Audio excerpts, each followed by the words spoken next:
Hello friends, final study চ্যানেলে তোমাদের সবাইকে ওয়েলকাম করছি।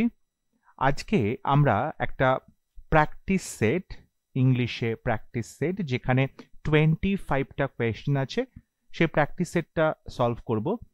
ফার্স্ট কোয়েশ্চেন, অ্যান্টোনিম লিখতে বলা হয়েছে ফোর্ট রাইট।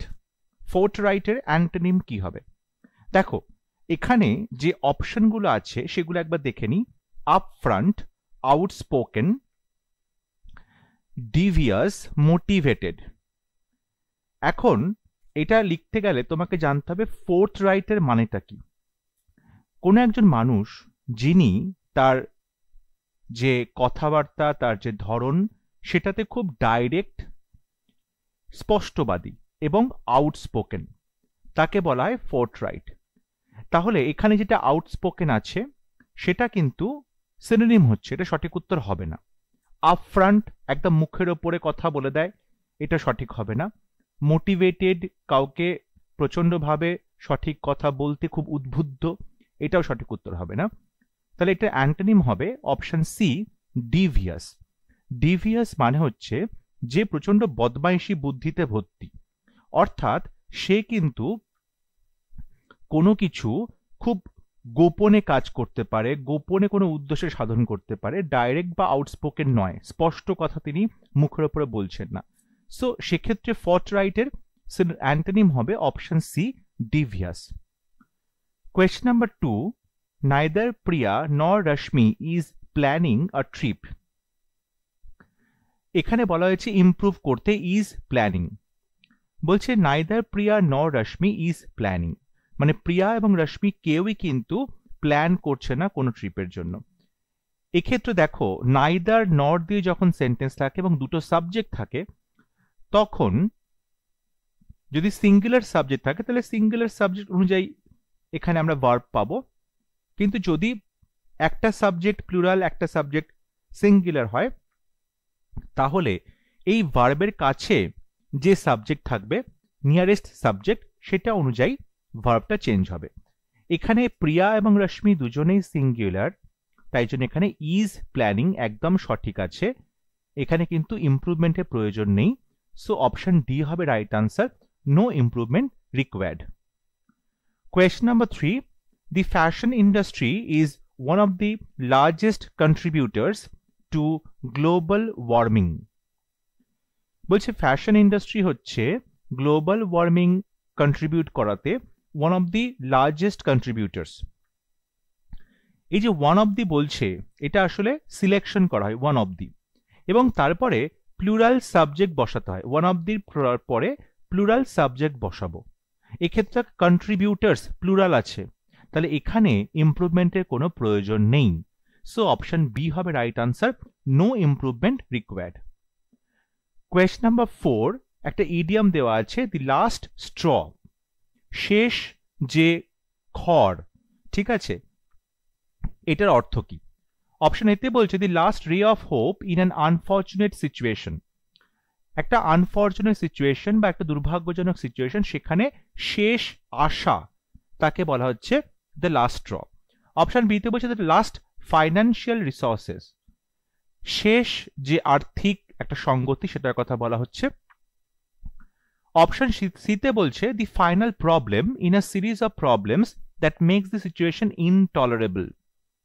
অর্থাৎ অনেকগুলো প্রবলেম যখন পরপর চলছে, তখন সবার লাস্টে একটা প্রবলেম আসলো, যাতে বিষয়টা আরো বেশি জটিল হয়ে উঠলো, সিচুয়েশনটা আরো বেশি জটিল হয়ে উঠলো, তখন তাকে বলা হচ্ছে লাস্ট স্ট্র।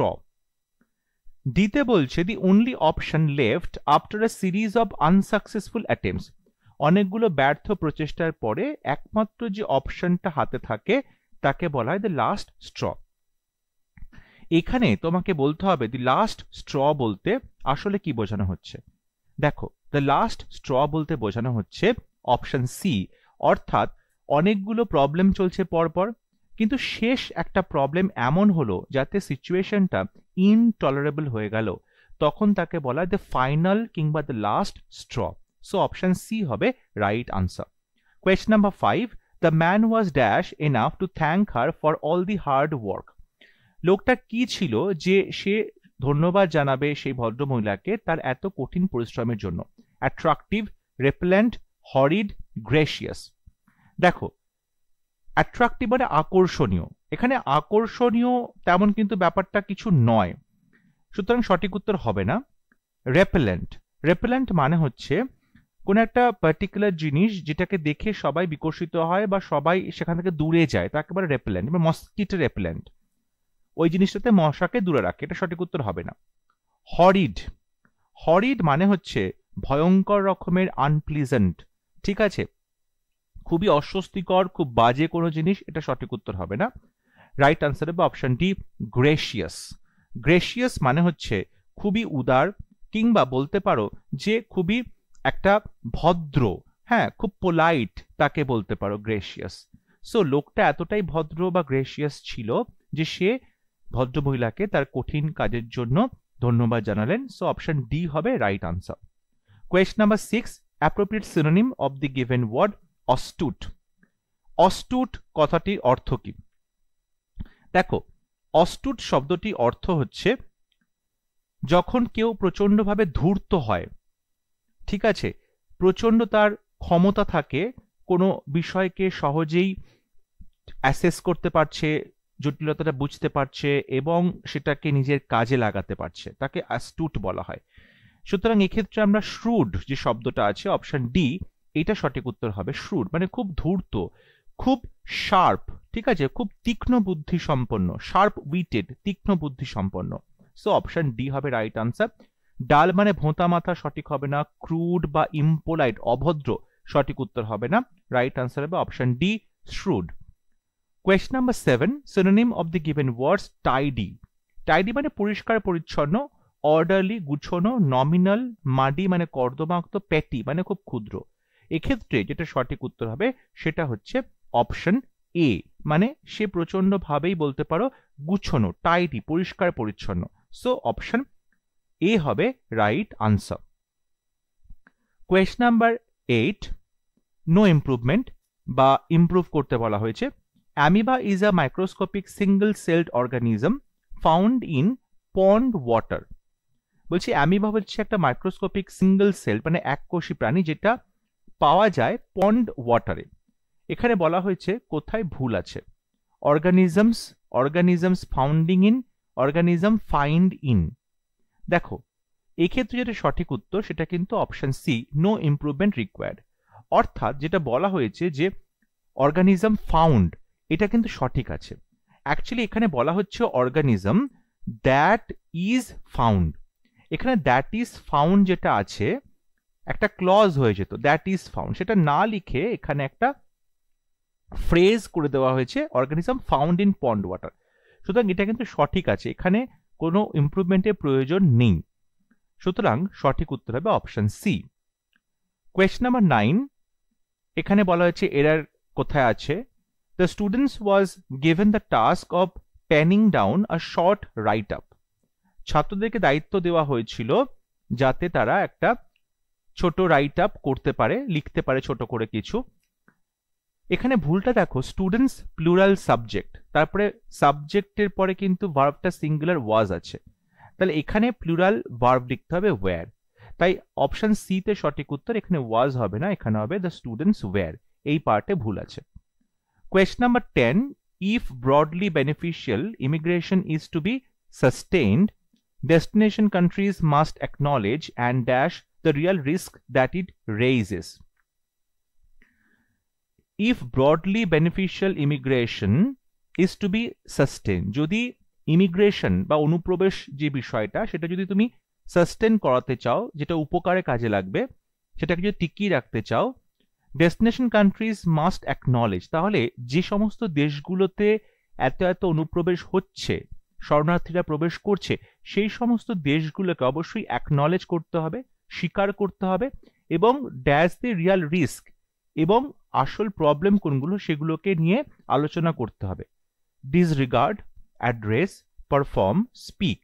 দেখো প্রবলেমগুলোকে অ্যাড্রেস করা, সো অপশন বি হবে রাইট আনসার, অ্যাড্রেস দি রিয়াল রিস্ক, প্রবলেমগুলোকে স্বীকার করা এবং সেগুলো নিয়ে কথা বলা, অ্যাড্রেস করা। সো অপশন বি হবে right answer. Question number 11, In the delicacy and elaborateness of its ornament, it is the more splendid church in Italy. In the delicacy and elaborateness, এত সুন্দর যে সূক্ষ্মাতি সূক্ষ্ম কাজ, এত ডিটেইলে কাজ করা, of its ornament, এত সুন্দর সাজ পোশাক, it is the more splendid church in Italy. এটা হচ্ছে more splendid. দেখো এখানে কিন্তু একটা কম্পারেটিভ ডিগ্রি বসানো হয়েছে, এখানে দি রয়েছে, তার মানে আমরা এখানে সুপারলেটিভ ডিগ্রি বসাবো, সুতরাং এখানে মোর হবে না, এটা কম্পারেটিভ হচ্ছে, আমাদের এখানে মোস্ট বলতে হবে, দি মোস্ট স্প্লেন্ডিড চার্চ। সুতরাং অপশন সি হবে রাইট আনসার, এখানে মোর নয়, এখানে হবে most splendid church. Question number 12, a group of fish কে কি বলা হয়? Bunch, school, litter, troop. দেখো সঠিক উত্তর হবে option B, school. A school of fish, a shoal of fish. Troop মানে সৈন্যদের দল, লিটার মানে একসাথে অনেকগুলো বাচ্চা যখন প্রসব করে কোনো প্রাণী, এটা সঠিক উত্তর হবে না, সঠিক উত্তর হবে option B, a group of fish কে বলা হয় school. Question number 13, if your kids sleep well they are likely to behave better. If your kids sleep well, যদি তোমার বাচ্চারা ভালো মতো ঘুমোয়, দে আর লাইকলি টু, তারা সম্ভবত বিহেভ বেটার, তারা ভালো মতো আচরণ করবে। দেখো এখানে কিন্তু কোথাও কোনো ভুল নেই, to behave better, if your kids sleep well, কোথাও কোনো ভুল নেই, সো অপশন ডি হবে right answer, no error. Question number 14, the ability to relax and rejuvenate promotes wellness. এই যে রেজুভিনেট, এই শব্দটা অ্যান্টোনিম কি হবে? রেজুভিনেট মানে হচ্ছে নতুন করে পুনরুজ্জীবিত করা, জাগরিত করা, ঠিক আছে, আরো বেশি এনার্জাইজ করা। সাপ্রেস মানে দমন করা, রিভাইভ মানে আরো বেশি করে তাকে বাঁচিয়ে তোলা, পুনরুজ্জীবিত করা, আপডেট, রেপ্লেনিশ। দেখো রেপ্লেনিশ কথার অর্থ হচ্ছে পুনরায় ভরাট করা, এখানে রেজুভিনেট যেটা রয়েছে সেটা কিন্তু রিভাইভ তার সিনোনিম হচ্ছে, রেপ্লেনিশ মানে নতুন করে আবার ভর্তি করা, নতুন করে এনার্জাইজ করা, এটাও কিন্তু সিনোনিম হচ্ছে। আপডেট করা, কোনো কিছুকে নতুন করে ঢেলে সাজানো, এটাও কিন্তু এক প্রকার রেজুভিনেশন, সিনোনিম হচ্ছে। তাহলে একটা অ্যান্টোনিম হবে অপশন এ, সাপ্রেস করা। সাপ্রেস মানে কোনো কিছুকে দমিয়ে দেওয়া। রেজুভিনেট করা যদি হয় কাউকে কোনো কিছুতে তুমি কি করছো, আরো বেশি জাগরিত করছো, তাহলে অপশন এ তে যেটা সাপ্রেস, দমন করা, এটা হবে তার অ্যান্টোনিম। কোয়েশ্চন নাম্বার 15, অ্যান্টোনিম লিখতে বলা হয়েছে ডিমোট, কাউকে অবনতি ঘটানো, ব্রেক, ডিসরিগার্ড, স্যাক, এলিভেট। সঠিক উত্তর হবে অপশন ডি, এলিভেট করা বা কাউকে উন্নত করা। কাসল ইন দি এয়ার, এই ইডিয়মটি অর্থ কি? অর্থাৎ বলা হচ্ছে বাতাসে কেউ বড় দুর্গ তৈরি করছে। আনরিয়ালিস্টিক প্ল্যান, অবাস্তব plan. Acquire something honestly, very expensive polluted air. অবশ্যই বাতাসে বা ফাঁকা হাওয়াতে কেউ কোনো কাসেল বা দুর্গ তৈরি করতে পারেন, এটা কিন্তু আনরিয়ালিস্টিক প্ল্যান, আকাশ কুসুম কল্পনা। সো অপশন এ হবে right answer, unrealistic plan. Correct the misspelled words.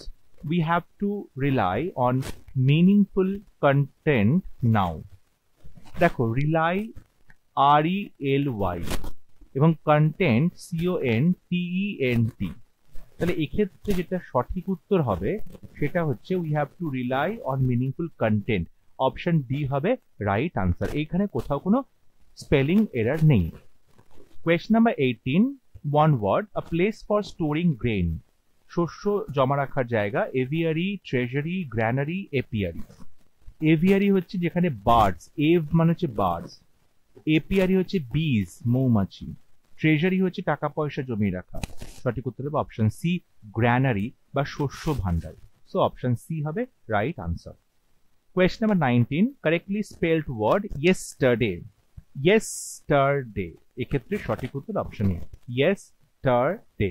সঠিক উত্তর অপশন এ, এখানে কোনো বানান ভুল নেই। Question number 20, a large chunk of lemon crop grown in the country goes dash to the factories. যে লেমন তৈরি হচ্ছে সেটা ফ্যাক্টরিতে চলে যায়, ডাইরেক্টিং, ডাইরেক্টেড, ডাইরেক্টলি, ডাইরেক্টর। সঠিক উত্তর হবে অপশন বি, ডাইরেক্টলি। অ্যাডভার্ব বসাতে হবে, কিভাবে যাচ্ছে, সরাসরি চলে যাচ্ছে, ডাইরেক্টলি টু ফ্যাক্টরি। তো অপশন বি হবে রাইট আনসার। এরপর এখানে একটা ক্লোজ টেস্ট দেওয়া আছে, 5টা ফিল ইন দি ব্ল্যাঙ্কস আছে, কনটেক্সটটা বুঝে তোমাকে বলতে হবে সঠিক উত্তর কি কি হবে। প্রত্যেকটা ফিল ইন দি ব্ল্যাঙ্কসের জন্য 4টে করে অপশন আছে।